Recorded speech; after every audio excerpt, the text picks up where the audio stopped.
মুর্শিদাবাদ নিয়ে কলকাতা হাইকোর্টে অবস্থান জানালো কেন্দ্র। হাইকোর্টের নির্দেশের পরই রাজ্যের সঙ্গে ভিডিও কনফারেন্স। কেন্দ্রীয় স্বরাষ্ট্র সচিবের ভিডিও কনফারেন্সে ছিলেন রাজ্যের মুখ্য সচিব এবং ডিজি। সেখানে নিজের কলকাতা হাইকোর্টে অবস্থান জানিয়েছে কেন্দ্র। আমরা এই বিষয়ে আরো বিস্তারিতভাবে জানবো। অর্ণবাংশু নিয়োগী রয়েছেন টেলিফোন লাইনের প্রতিনিধি। অর্ণবাংশু, কি জানানো হয়েছে কেন্দ্রের তরফ থেকে?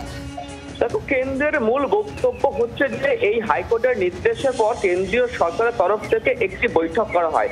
কেন্দ্রের তরফ থেকে হোম সেক্রেটারি তিনি নিজে বৈঠক করেছিলেন রাজ্যের ডিজি এবং চিফ সেক্রেটারির সঙ্গে।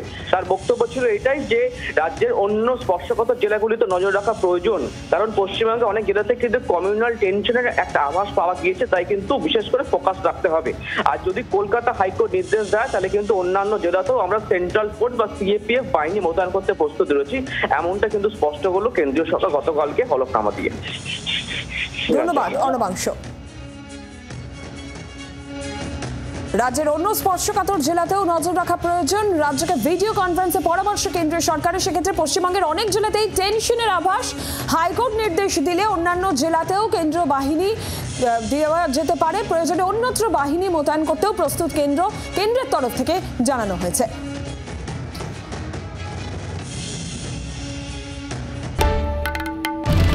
বাংলার আওয়াজ, বাঙালির আবেগ, জি 24 ঘন্টা।